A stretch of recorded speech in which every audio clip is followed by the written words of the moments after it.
Negotiation, the art of finding common ground. Imagine you're deciding on a college course, and your parents want you to pursue a career in medicine because they believe it's a secure and prestigious field.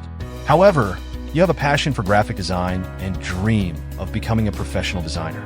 Some might suggest a compromise, studying both subjects, perhaps a dual degree or a minor in design alongside medicine. But what's the win-win here? If you study both, neither will receive the focus and dedication required to truly excel. In this scenario, compromise fails to honor either party's core desires and ends up diluting both paths. True negotiation here isn't about splitting the difference. It's about understanding what motivates both sides and finding a solution that respects the essence of both dreams. This scenario reflects some of the core principles discussed by Chris Voss, a former FBI hostage negotiator and the author of Never Split the Difference. Negotiate as if your life depended on it. I have added link to the book in the description below. Voss argues against the typical 50-50 compromise, especially in high-pressure or emotionally charged negotiations. Drawing from over 20 years of experience dealing with extreme situations like hostage rescues and kidnappings, Voss discovered that the principles of negotiation apply universally, whether in life or death circumstances, business settings, or even personal interactions. Negotiation isn't confined to boardrooms or legal disputes. It's woven into the fabric of our everyday lives.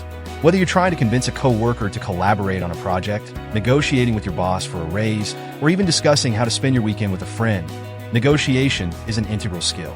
Voss stresses that negotiation is not about getting your way or forcing your counterpart to settle for theirs.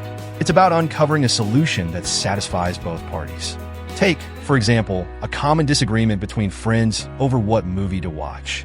If one insists on a drama and the other on a comedy, simply compromising by choosing a genre halfway between the two might result in neither being happy with the outcome.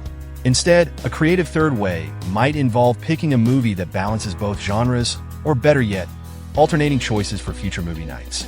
This approach not only resolves the issue at hand, but also ensures that both parties feel heard and valued, laying the groundwork for future cooperation. Lesson number 1. Listen before you speak. Every successful negotiation begins with a universal truth. People want to feel understood and valued. Listening actively and sincerely is the most underrated yet powerful tool in your negotiation arsenal. When we truly listen, we demonstrate empathy and a genuine desire to understand the other person's perspective. However, this skill is surprisingly rare. Most people spend conversations plotting their next argument rather than focusing on the speaker's words. The result? The other person feels dismissed or unheard, leading to frustration and breakdowns in communication.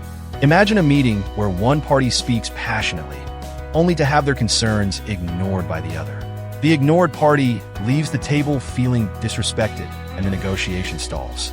To succeed, ensure the other side feels heard and respected before you present your own points. Here are the 3 pillars of negotiation. Pillar 1, understanding. Strive to see the situation from the other party's perspective. Pillar 2, respect. Validate their feelings and opinions, even if you don't agree. Pillar 3, agreement. Only after establishing understanding and respect can you work toward a mutually beneficial solution. Negotiation, whether with a stubborn child, a competitive coworker, or even a life partner, is an art. It's about finding the sweet spot where everyone feels valued and walks away satisfied. Lesson number 2. Negotiation is not a battle, it's a discovery. Negotiation is often viewed as a battle, a contest of superior arguments where the winner triumphs. This mindset can overwhelm us with the noise of competing voices in our heads. But the truth is, negotiation isn't a battle, it's an act of discovery. The goal is not to win, but to understand and uncover what the other side truly wants, whether it's money, time, respect, recognition, or something else entirely. To achieve this, the author recommends several tactics to make the negotiation process smoother and more productive. Tactic 1. Smile. Why do we find this simple word everywhere? When making friends, good first impressions now in negotiation. Smiling is an incredibly powerful tool in the universe. When you smile, it's like flipping a switch in the other person's brain that activates positivity. We are 31% smarter when in a positive state of mind, and conversely, we are 31% less intelligent when in a negative state. By smiling, you create a positive environment conducive to open dialogue, making the process of discovery much easier.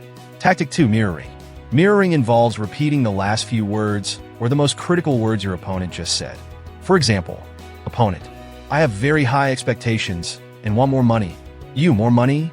Mirroring can feel awkward at first, but once practiced, it becomes incredibly powerful.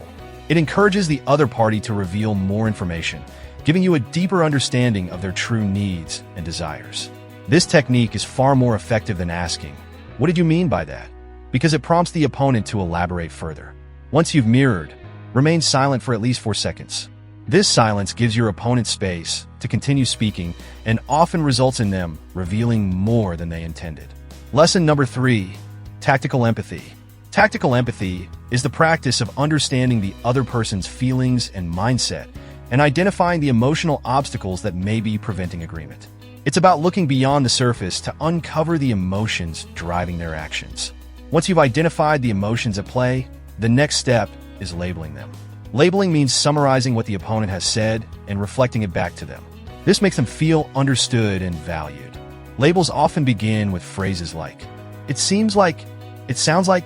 For instance, if your opponent speaks passionately about their students, you can label it by saying, "It seems like you care a lot about your students." This simple statement helps build rapport and creates a stronger connection between both parties. Labeling is effective for 2 main reasons. 1. Confirmation. You confirm that you've correctly identified the underlying emotion. 2. Connection. You signal to your opponent that you truly understand them, which builds a stronger bond and makes them more likely to engage cooperatively. Studies show that people are 6 times more likely to reach a deal if they feel liked and understood. Empathy brings both minds together, fostering collaboration to solve problems effectively. Now you can also diffuse negatives with labels. That is especially if you anticipate that the other party may be angry or upset. Before entering a meeting, think about the negative emotions your opponent may bring to the table. Once you've identified these feelings, label them early in the conversation. For example, if you know your client is upset about a missed deadline, you could begin the meeting with, "It might seem like we're screwing you over and can't keep our promises, and you might even be considering not doing business with us anymore.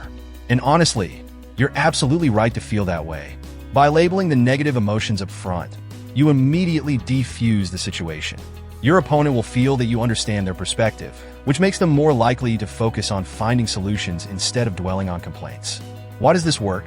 Negative emotions, like fear, anger, or frustration, affect our brains 3 times more strongly than positive emotions. By addressing them directly, you reduce their emotional impact and redirect the conversation toward resolution. Lesson number 4. Start with no, not yes. Pushing for a yes may seem like the right approach in negotiations, but it can often work against you. Contrary to popular belief, no is the start of the negotiation, not the end. Here's why. When you say yes to something, your brain immediately starts questioning what you've just committed to. For example, if I ask, "Can we talk for 5 minutes?" after you say yes, your mind might start wondering, how long is this really going to take? Will I be stuck for an hour? Am I going to hear the same thing again? These distractions can cloud your focus on the negotiation, and you just want to escape the conversation. Instead, try starting with no. For example, if I ask, "Is this a bad time to talk for 5 minutes?" you'd likely say, "No, it's not. But let me finish X, Y, and Z, and I'll meet you in 15 minutes. By starting with no, you create a sense of safety and control. You don't feel pressured to commit, and it allows you to think more clearly, focus on the task at hand, and make quicker decisions. Plus, by saying no, you have already provided the answers to future questions like where and when to meet without needing to be asked. Lesson number 5, that's right. The phrase "that's right" is one of the most powerful things you can hear in a negotiation. It indicates that the other party feels fully understood and that they are emotionally connected to what you're saying.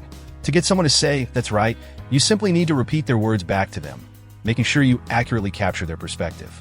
It sounds simple, but it's incredibly effective. When someone says "that's right," you know you're on the verge of reaching an agreement because they feel heard and validated. It's the moment when the conversation shifts into alignment. However, be cautious. If you hear "you are right," it's a sign that you've failed to engage the person. They might just want to end the conversation or dismiss you. "You are right" is a disengagement signal, while "that's right" signals that you've hit a key understanding. Good people skills are essential in any job, especially when dealing with others.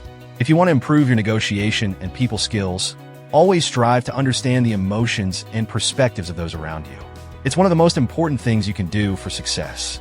If you want to perfect people skills, there is a link to Dale Carnegie's book, How to Win Friends and Influence People, in the description below. Trust me, it's worth watching. Those are the do's and don'ts for a powerful negotiation. Please remember to subscribe and hit the like button. Thanks for watching.